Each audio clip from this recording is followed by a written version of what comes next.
Is your water softener not working, or just not working correctly, or maybe it's sprung a leak? Maybe you've got a water softener and you find that you're still getting hard water stains. Maybe it's not using any salt. Maybe it's obviously something just isn't quite right. Well, today I'm going to share with you 15 of the most common water softener fixes that I've learned over the last 20 years. I'm going to share it with you right now.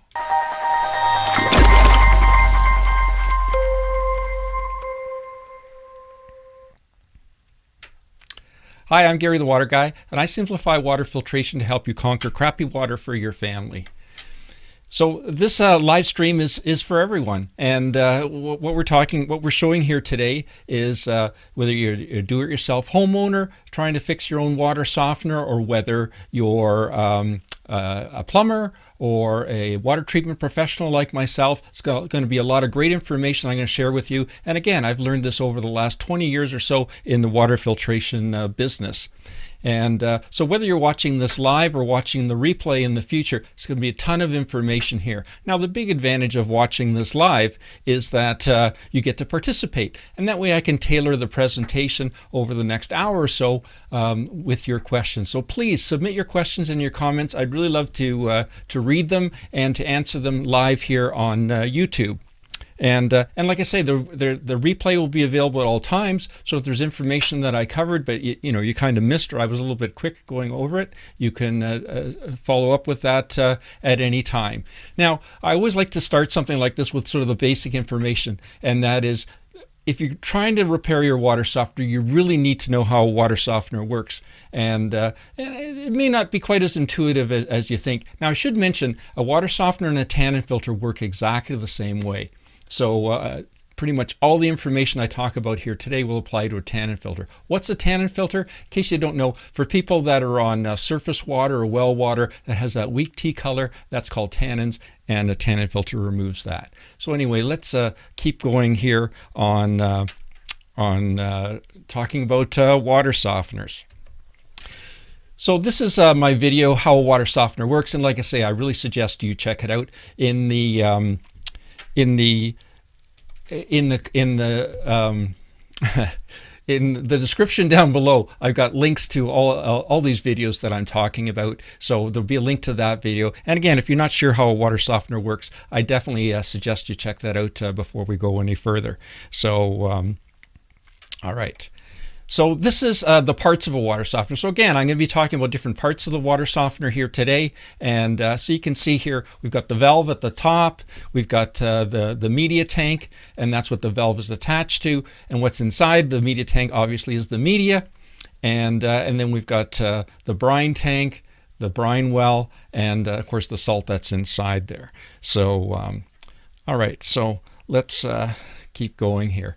And so we're going to be talking, mostly I'll be talking about I'll be illustrating all these repairs on the Clack WS 1-valve water softener here by Hume Water Care. That's our own private label brand. And but pretty much everything I talk about here today will apply to whatever brand water softener you have. Whether you've got an old Fleck 5600, or you've got a Pentair brand, or a Water Boss or Aquamaster water softener, pretty much everything we talk about here today does apply. So, and by the way, if it looks like I'm looking down at the screen checking my notes, that's because I am. I want to make sure there's a lot of information being discussed here today, and I want to make sure I don't miss anything for you. It's really important to me, and that's why, like I say, often I have to kind of check my notes to make sure I'm not missing anything.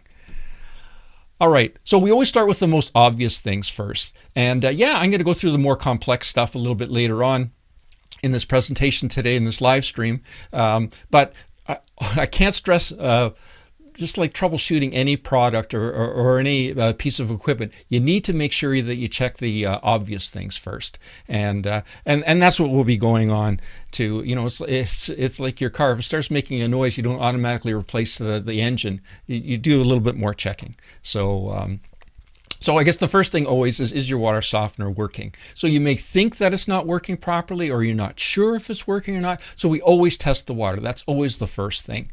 And so I've got a video. Where is this thing? Here. So I did this video a little while ago, how to test water hardness. And again, there's a link in the description down below. So I guess the easiest way to do it is just to take a water sample to a water treatment professional in your area, and they can test it for you. We don't charge for it, neither should they. If that's not available to you because you're very rural or you just don't have someone like that in the area, we have these test strips. Where are they? They look something like this, that you can test your water with these test strips. And again, in that video I just mentioned about, there's links in there that take you right to those test strips. Or there's a couple other ways that you can kind of test to see if it's working or not. But having it actually tested by water treatment professional is definitely the best way to do that. And okay, so if it's not working, it could be something other than the water softener. So before you go anywhere else, you always have to check the dreaded three-way bypass. What's a three-way bypass? Well, got one back here. And so let me show you what I'm talking about here. So I come across this so often, it's scary. And so this is a three-way bypass. And if this looks pretty old and crummy, that's because it is. This was from a water softener that was probably installed about 20 years ago. And but I see them all the time. I was just at a house, last week, and someone had one of these three-way bypasses installed. And sure enough, I got there, it was open. So what am I talking about here? All right, so years ago, these were put on as a bypass for the water softener. In case something went wrong with the water softener, you could still have water. And so we check the flow. So this is the water coming in. So it comes down through here and it goes to the water softener, and then it leaves the leaves the water softener on this side, and then comes up through and goes to the whole house. And so why it's called the three-way bypass is there's three valves here. And the premise behind these is it's simple, is that you open up this is water going into the water softener. You open up this, water coming out of the water softener. But what happens is this valve here, this is the troublemaker. So what happens is, for the water softener to be working correctly and softening water, this valve has to be closed. Because as you can appreciate, if it's not closed, if this is open, water's going to come in here, take a shortcut across here, and then go on to the whole household. So I probably run into this scenario once a month or once every 2 months, where someone is calling about a water softener not working. We arrange a service call. I go out there, I check it. Sure enough, somebody left this open. How does that happen? Typically it happens when there's some plumbing work done on the house, and someone comes in and they want to shut off the water in the house. And oh, by the way, I'm seeing there's some questions coming. And and I see that I'll be showing those on screen very soon. And please add your comments down below. I really want to see them, and I want to answer your questions. But anyway, so what happens is there's some plumbing work being done on the house. Somebody shuts off these valves. Okay, they close them all, and then when they're finished doing the plumbing, they just go back and they open them all. But when they open them all, they also open this one. And that's when the problem happens. And I see that so many times. So before you start digging too deep into that water softener and think about changing the media and doing all kinds of other stuff, make sure you don't have a three-way bypass like this, and that the bypass isn't being left open. All right. Okay, so we talked about that already. So if you do want to learn a little bit more about the three-way bypass, I do have a video about that and goes into a little more depth, but quite honestly, we've pretty much covered it already. And so let me go back. Whoops. Let me go back here and go ahead. So is your water softener regenerating? And so some of the things to make sure, because if your water softener isn't regenerating, you're not going to have soft water. So you can check to see if the water softener is regenerating. Now people say, well, it regenerates at 2 o'clock in the morning, but how do I know when it's regenerating? Well, we got to check that out. But speaking about checking out, let's just see if we're getting some messages here. So yep, we got one from Deborah. Now it's a little bit off topic, so I'm going to wait a little bit longer for that one to come up on screen. But see, we've got a message here from Ballygaran, and just gone to midnight here in Ireland. So much appreciate you watching us all the way from Ireland, and I'm glad you've learned a lot over the year. Please keep watching. We really appreciate it. and that's great. Like I say, we really appreciate all of our viewers. We've got around almost 17,000 subscribers now, and I really appreciate all of your input. And let me just make sure I've got this on hand here. Okay, great. So now let's moving on. So if your water softener doesn't regenerate, it's not going to be working. You're not going to get soft water. How do you know if it's regenerating? Well, the first thing is that you can go through a manual regeneration. And a manual regeneration, pretty much every water softener is the same.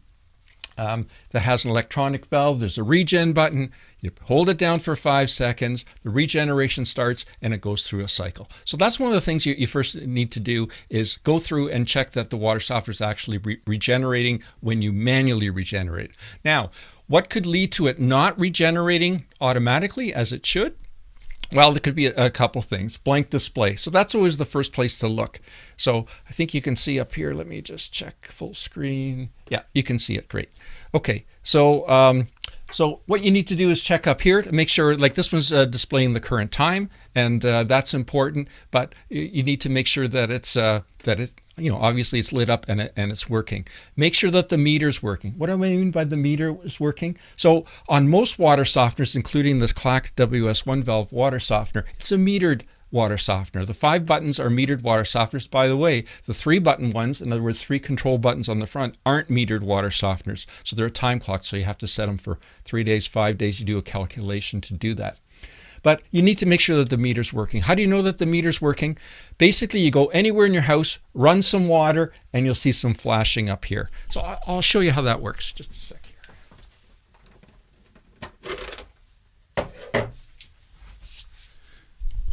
So this is the cable, where is it? Here. Right.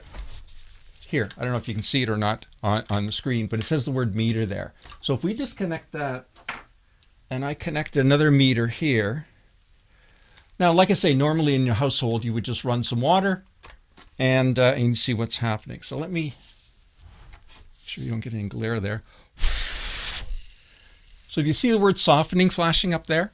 Okay, so that's what happens when you run some water. You should see something flashing. Now, different brands are going to be different. There's going to be a little icon that blinks. I know the Aquamaster and Boss water softeners, they actually show you the gallon per minute flow rate as it's flowing through right now. A couple other brands do that too. But run some water, that'll tell you that the meter's working. If the meter's not working, it's not going to regenerate. So then you need to look at fixing up that meter. So let me just see here. And so again, I've got a really good video on doing that problem solving. What is water softener regeneration, and how to check to make sure yours is regenerating. So okay, so we're back here. Let me put this back together and we'll move on.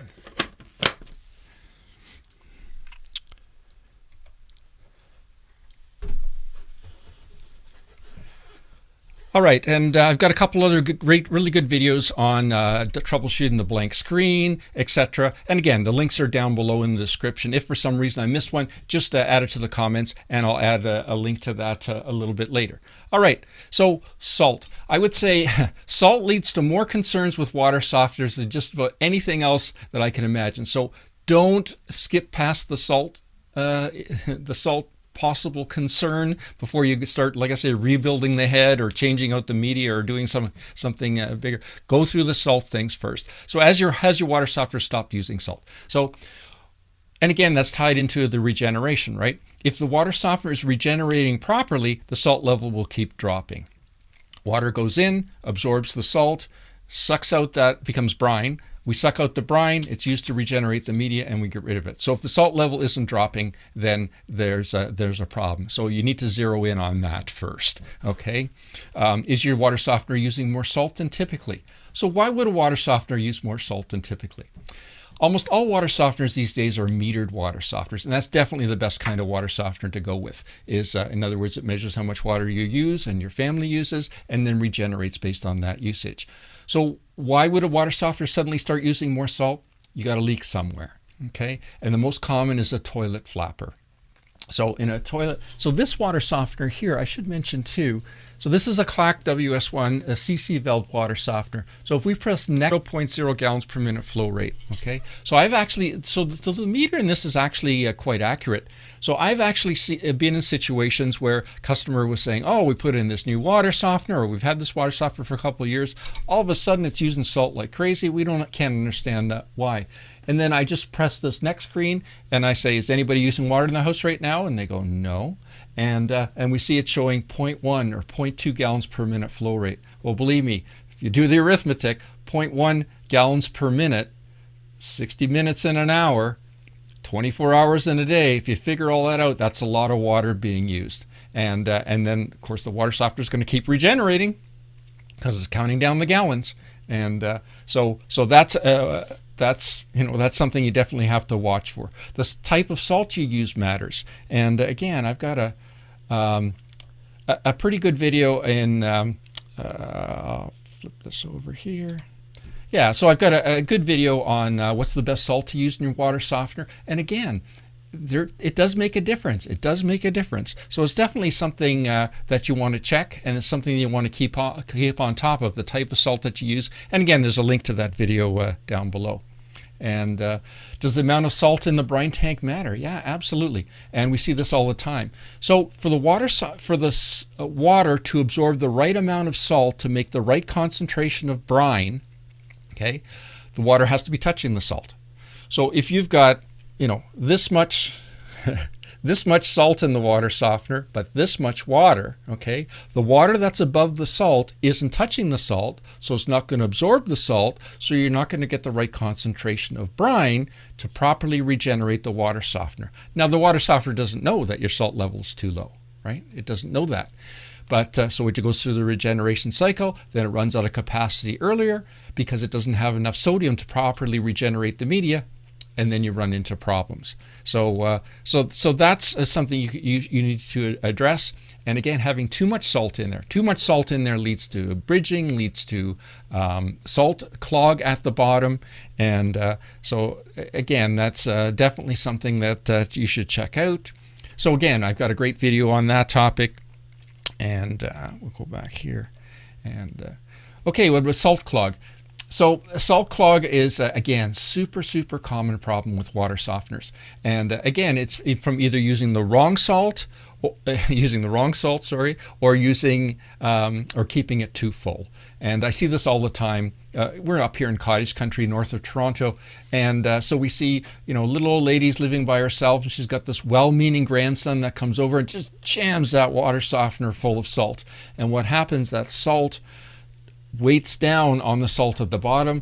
The little old lady doesn't use much water, so it makes a huge salt clog at the bottom, and then all of a sudden the water softener stops using salt altogether, and then it's not working at all, and then that salt clog has to be cleared up.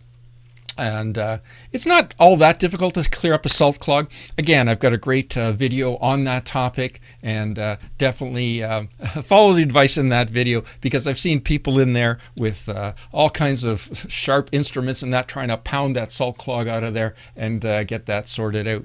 So, and by the way, I'm not getting all that many messages. I do have one, or many comments or questions. I do have one from Deborah, and I'm going to answer that a little. It's off topic, and that's why I haven't answered it yet. But so I really encourage you to put your questions into the comments section, because I'd really like to tailor this this presentation to your questions. All right. So so if you do get a salt clog, or if you do get problems, your salt isn't moving in that. So again, you need to clean out your brine tank. So what's the brine tank? This is the brine tank here. Can you see that? Okay, that's where the salt goes, right? And so you need to clean that out.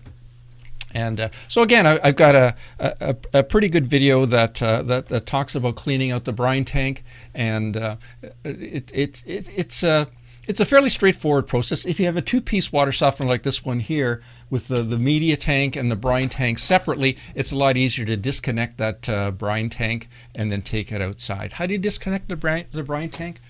Well, flip back over here first of all, and so at the top here, again, this is a Clack WS1 water softener, but it has these E-clips at the top here. So all you do is undo that E-clip, take the fitting out, and that would be attached to the tubing that runs to the brine tank, and then you just take that outside and flush it out. Now, obviously, if it's full of salt, that isn't going to be very light, you know. So what you would need to do is you would get rid of as much of the salt as you can before you try to take it outside. And good.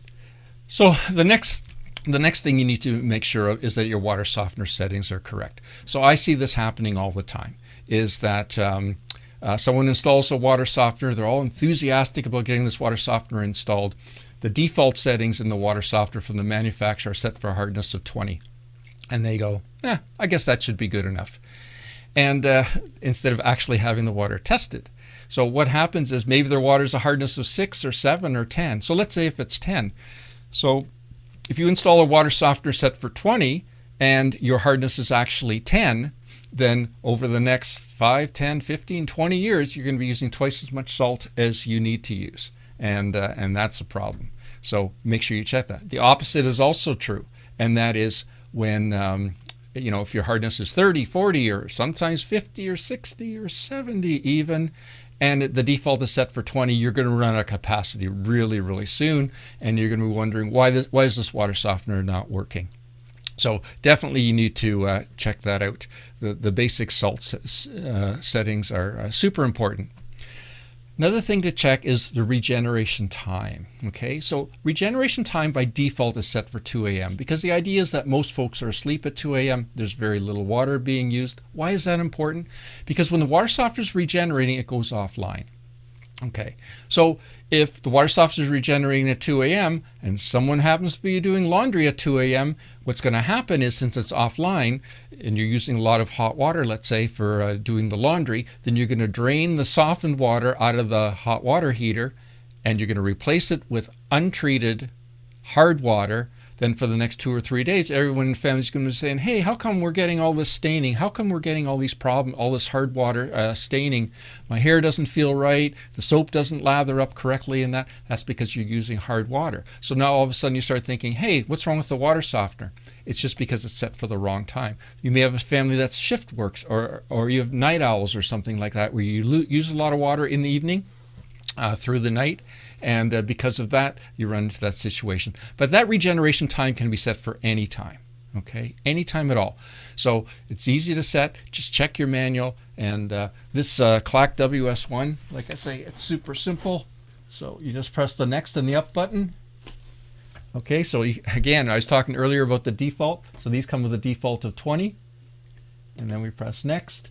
And 14 days is the override. So in other words, if you don't use up the capacity of this water softener in 14 days, it'll go through a cycle anyway to keep that media moving.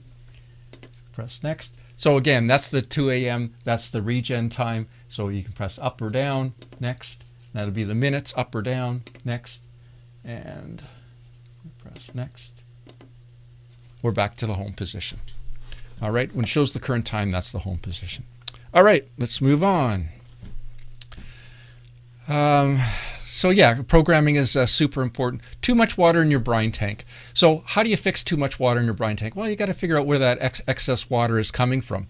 And so a leak. So that's, I'm finding that more and more common lately. And where would that leak be? Well, there's tubing that goes from up here, the brine elbow or the brine connection, to the brine tank. So in the brine tank, there's this thing. It's called a brine well. Okay, and in the brine well, you'll see the float assembly. And so what I'm seeing more often is this float assembly. The connection for the tubing is a little bit different than it used to be. It used to be a compression fitting that you would just tighten up, but now they've gone to a quick connect type fitting. And so you have to be a little bit careful with that quick connect fitting. And I've seen this happen a number of times when folks have just kind of jammed the tubing in here and think that they've solved it. Well, they haven't. And what happens is the water softener doesn't suck out all the brine, but then when it comes to the refill cycle, it keeps refilling. And then you'll notice the brine level keeps going higher and higher and higher. I've also sometimes seen these fittings start to leak or crack. I've seen that a number of times too. And again, that's so the water keeps adding more and more to the brine tank. So be careful of that. But I'll just show you what I mean by these quick connect fittings. So these are the fittings that I'm talking about. And so basically how they work, there's a collar here, and then this is the fitting here. So if you push in the tubing and push in the collar and pull it out, that releases, okay?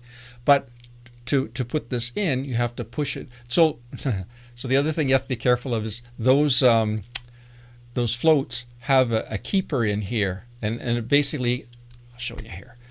Make sure this collar stays slightly open like this, okay? But the thing is, you have to pull out that keeper first, push it in, and undo it. Or to do it up, you have to push this in, and you'll feel some resistance, but keep going. Keep going till it goes home, and then pull it out so you get the space in there. And that way you know that's locked in space. You can put that keeper back in there to hold it in place.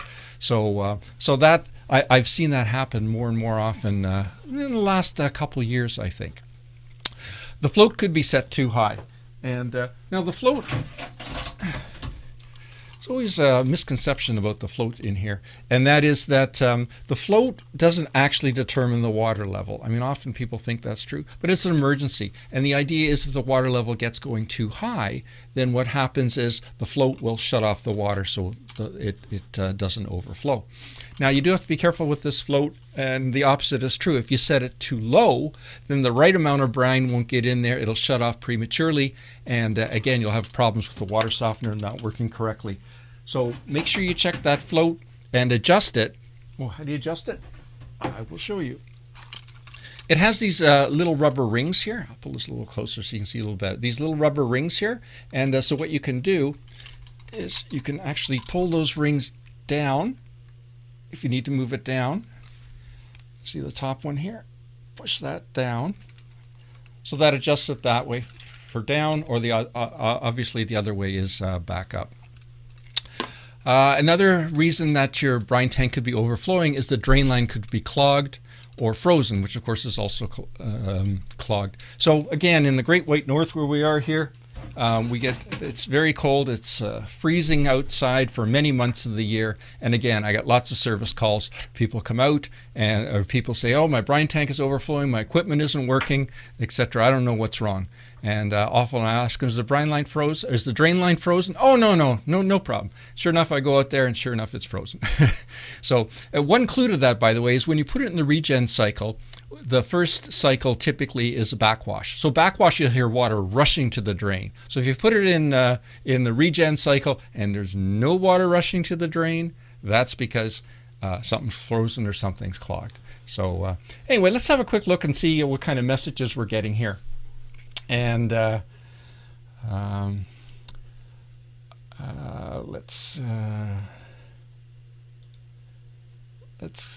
we have one here from Adam, and Adam's saying, I have a softener that has one tank for pH, iron, and tannins. The water is clear and clean, but still smells. How can I remedy this in advance? Well, Adam, what's probably happening here is that you've got sulfur in your water. So it's a different technology for getting rid of sulfur. I mean, we aerate it. We use chemical-free iron sulfur type filters. And so that's really the way to remedy that. So if you go to our e-commerce website, info@waterestore.com, and you just search for Hume FOC, that's a sulfur filter. And there's some great information on there. And again, I've got some great information on FOBs, FOCs, FOKs, which is some of the different iron filters that we have. But definitely, Adam, thanks for your question there. And here's a question from Ireland. Okay, is there any way to tell if the media needs to be replaced? Our service guy is not as passionate as yourself. Well, thanks. And after watching your videos, I'm sure it hasn't been serviced properly in a long time. One thing you need to remember about media, and I'm going to be talking about media replacement and that a little bit later on in this video, but media generally lasts a long time. Okay, so kind of keep that in mind. So if absolutely nothing else helps, then media replacement, sure. But generally speaking, media lasts about 25 years. What's going to kill off media? If you don't use salt in your water softeners for a number of years, that can wreck the media. If you've got high amounts of chlorine in your water in your municipal water supply, chlorine can definitely kill off the media. But generally speaking, it's pretty rare that the media will become exhausted. So always think twice about rushing into media replacement. Okay. And so, okay, let's talk. We're still talking about too much water in your brine tank. So again, I've got a great video about that. Let me just go ahead here and just kind of show you what the thumbnail for that video looks like. And again, there's a link to that down below. But what you'll see is that, let me just go back a little bit here. So a couple other things that could be causing too much water in the brine tank. We talked about the float, the drain line clogged or frozen. Yeah, debris blocking the float in the brine well. Yeah, I see that. So at the top, this thing.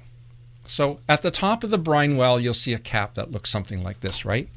And sometimes they get lost. They get knocked off. They get in the bottom of the when you clean out the brine tank, I often see them in the bottom there. And so once that cap's off, people are filling salt, and some salt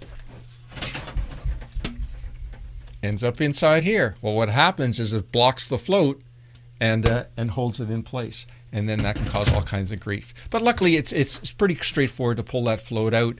And once the salt level gets down, sometimes you have to dig it out to get down, to pull out that brine well and to clean that out. And another thing that can cause it, water flowing past the seals and spacers inside here. So I'll be talking a little bit more about seals and spacers and pistons. It gets into rebuilding of the valve, but that's coming up in this video. Don't you worry. And what else we have here? Okay, the injector. So if the injector is clogged, that can be a problem. What's the injector? What's the injector?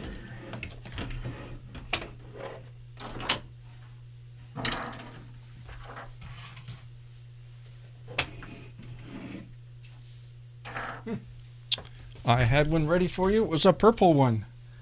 I don't know where it went. So anyway, I'll show you where the injector lives. And so the injector lives up here. Can you see that? Here. Up inside here. That's where the injector lives. And so what's it look like? I'll show you. So this is what the injector looks like. The color is critical. So each for a Clack WS1, for example, different color injectors are for different types of systems. And so you have to make sure when you replace that injector, you replace it with the same color injector. The injector has a little wee hole inside. That creates the suction that draws out the brine.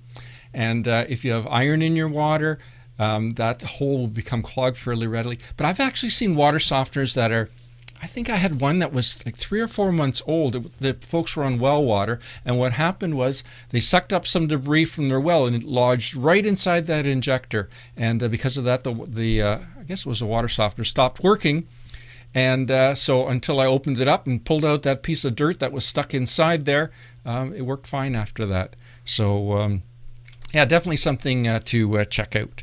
And so what else do we have here? So different kinds of water softeners have different kind of injectors. The Culligan brand, for example, they call them actuators. And so those actuators, they're injectors, but so they need to be cleaned the same way. But you have to be careful when you clean those. They have a little wee hole in the center, and that hole is, the size of that hole is critical. You can't make it larger. So what happens, for years people said, oh, you just take a paper clip, you just open up the paper clip and you use that to clean the injector. Not so much, because what happens is it can enlarge that hole. So what's best to use is a wooden toothpick with pointy ends on it. I find those work great. But different systems have different injectors. So I'll give you an example here. So this is the injector from an Aquamaster or Water Boss. And do I have one of those? I do. Here. This is the injector kit. This is what it looks like. And this is the injector down here. Can you see that? Here, let me take this out of the bag.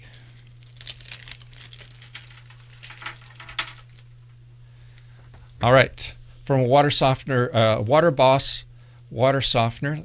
Can you see that? Yeah, I think you can see that. This is what it looks like. That's the little itty bitty hole that's in the center.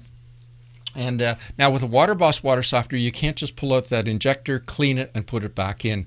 With that particular brand of water softener, Water Boss or Aquamaster, first of all, it's difficult to get out. So what you need to do is take a sheet metal screw, you put it into the hole, and then pull the injector out, but you have to put a new injector in. So don't be doing it unless you've got a spare injector laying around, because you may get caught. And back here. All right, so cleaning the injector. Okay, so how do you clean the injector? So there's a bit of variance with different brands of water softeners, but basically it's the same thing. The first thing you need to do is start a regeneration cycle. We talked about that already. So once you started the regeneration cycle and it started regenerating, then you need to bypass the water softener. And yeah, I got a bypass here. Okay, so most modern water softeners don't require a three-way bypass like what I was showing you earlier. They have a bypass built in. Now, some of them have a plunger that you use. Some of them are set up like this. So again, this is from the Clack WS1. So to bypass it, you just do this and this, whoops, and that bypasses the water softener. Okay, so once you've put it into regeneration cycle, you've released the pressure inside, you've bypassed it, so now you can open it up. By the way, since we're talking about bypasses, I don't want to miss this point.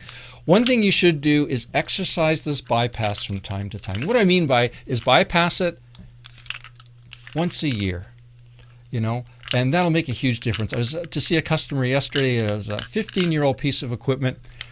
He's never exercised the bypass, and I was very reluctant to bypass it because if it hasn't been exercised for 15 years, or even 10 years, or even 5 years, it's probably going to leak. And then when it leaks, it needs to be totally disassembled. If you don't have the right O-rings and that to go inside, you're going to have a problem.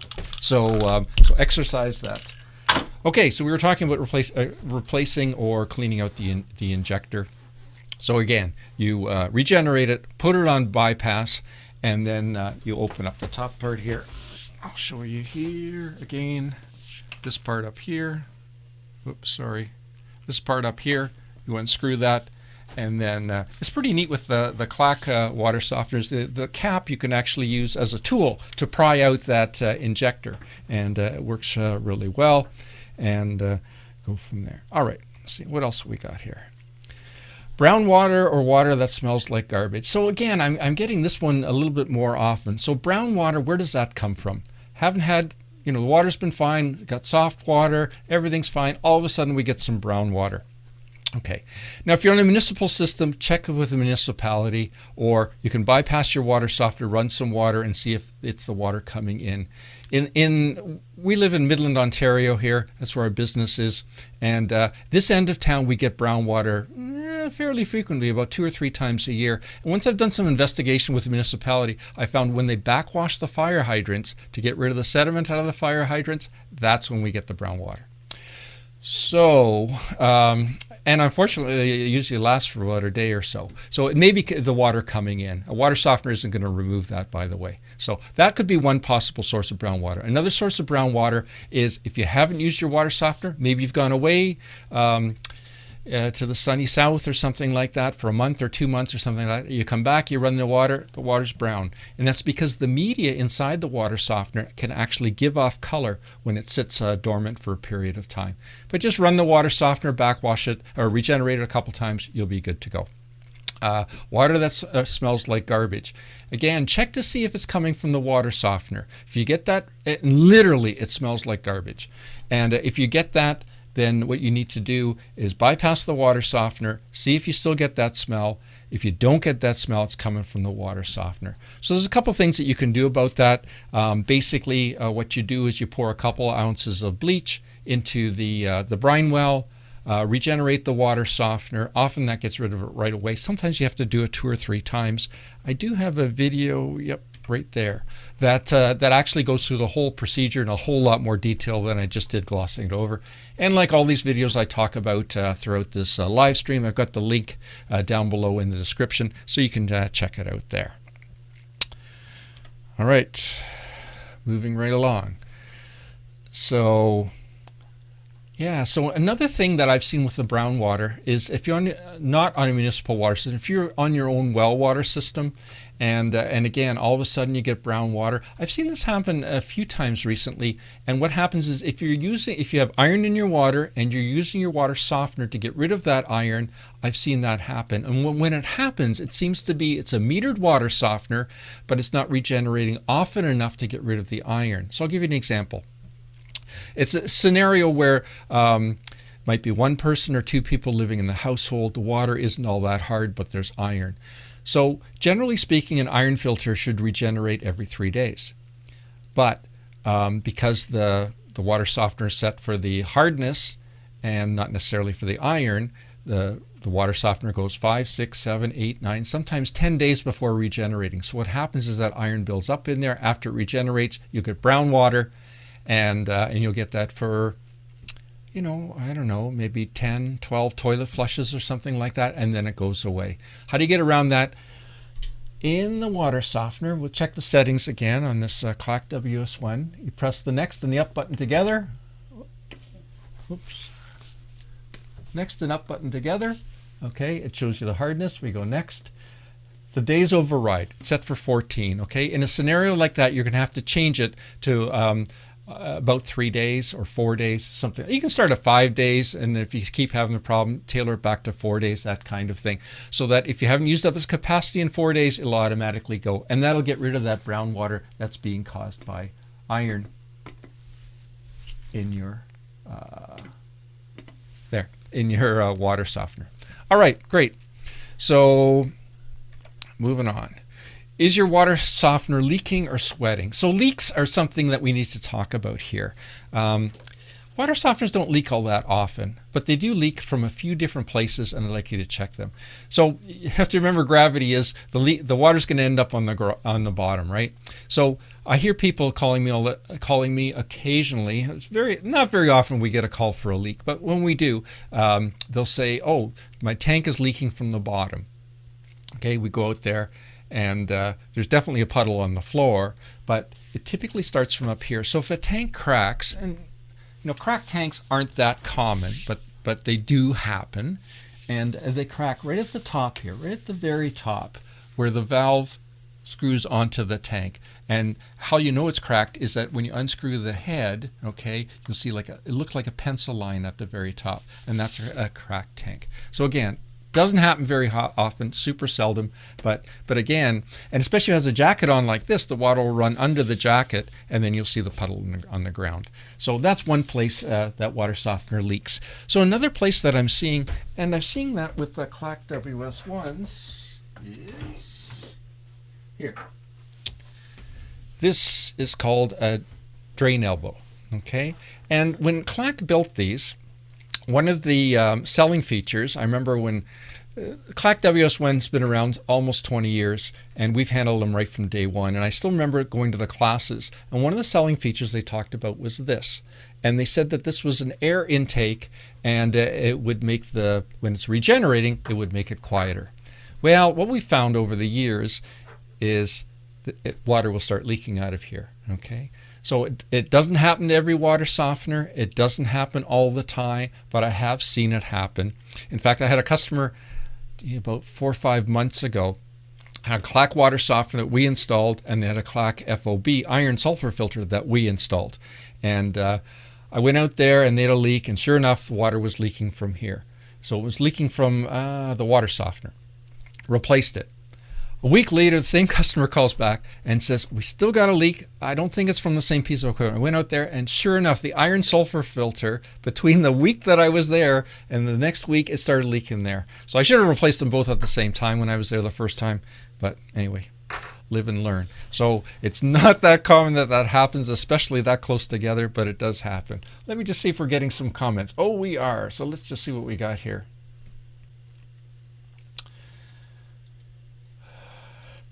Adam, yeah, can you please repeat the website or link? I did not have a pen handy, thank you. Oh, no problem. The links are down below, but the website is info@waterestore.com. So info at the word water, the letter E, the word store.com. And that's our US website. We also have info at waterestore.ca. That's our Canadian website. But again, they're all in the description down below. You may have to scroll down toward the bottom of the description, but they're definitely all there.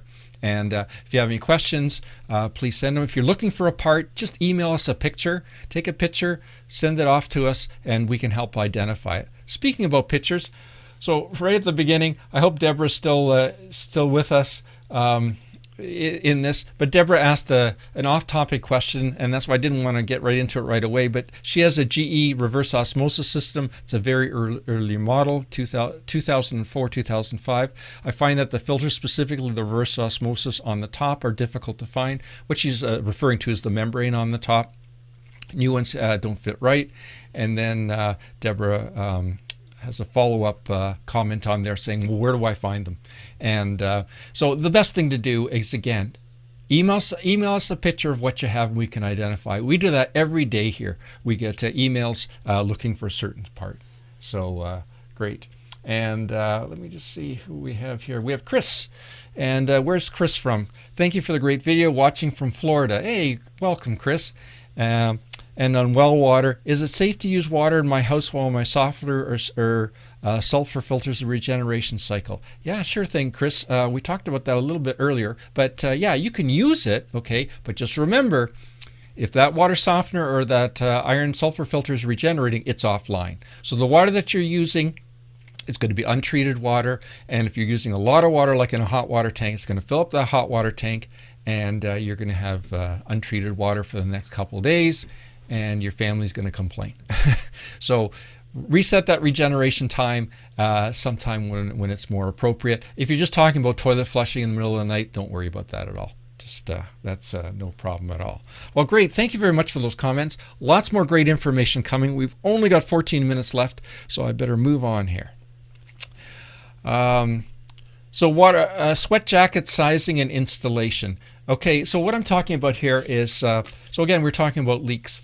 So this has a sweat jacket. It's a neoprene sweat jacket. I don't know, let me show you a little bit better.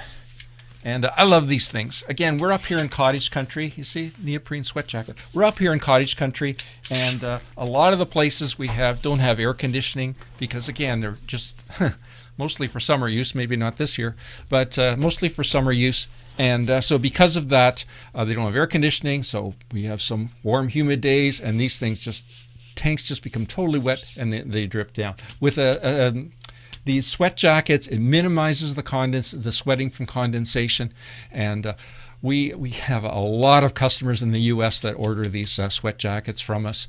And it's funny, when we first started working with our distributor out of Florida, I started talking about sweat jackets. They said, oh, no, we don't bother with sweat jackets in the U.S. We don't have condensation problem. Yeah, right. You wouldn't believe how many orders we get from the U.S., far more than we get from Canada.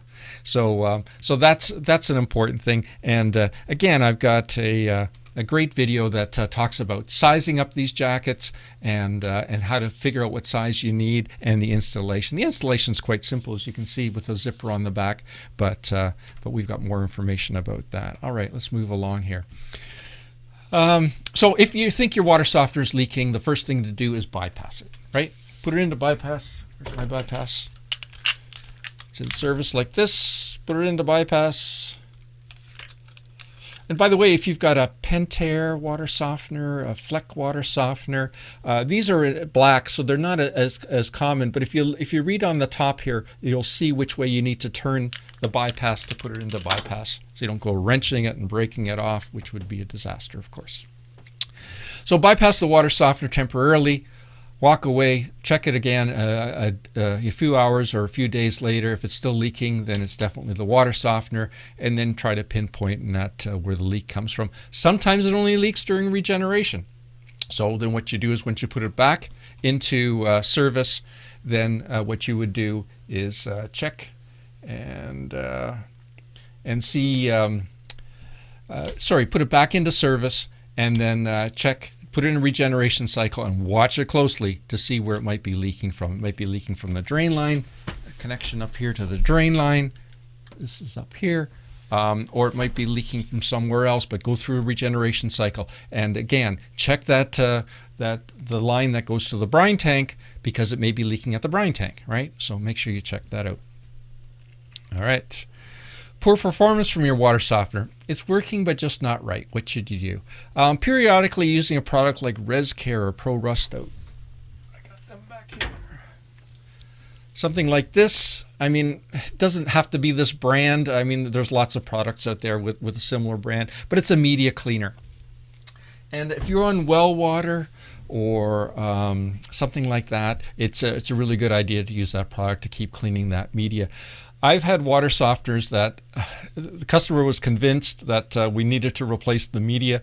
I used that stuff a couple times, and it's amazing the difference that it made. And if you have a lot of iron in your water and you don't have an iron filter, which you really should before your water softener, but if you don't, then this stuff here, that works out really well. And again, it doesn't have to be this brand, but something similar to that. We do have both of those online at our e-commerce store, and you can check that out. All right. Again, I've got a great video that goes through that. And a lot of these things that we're talking about here today, there's great videos that go into a lot more in depth than I get into in this live stream here today. But the links are right below in the description, so check them out. And we'll go from there. All right, so what else do we have here? A low pressure or flow through your water softener. So what does that mean? In your house, you're noticing the flow slows down, and is it the water softener or not? I don't know, but you can find out by running some water somewhere and flushing the toilet and see how much your water flows down. Water flow slows down, okay? But, so then what you can do is you can go and bypass your water softener, right?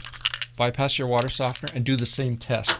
If the flow does not slow down, okay, that tells you there's a problem with your water softener. So again, try that media cleaner, try to clean it up. If that doesn't do it, then you need to replace the media. All right, so again, I've got a great video on resin or media replacement, and this is what it looks like. And so again, it's not for the faint of heart. In that video, I was quite straight up, and I said it's a messy job. It's not a nice job at all.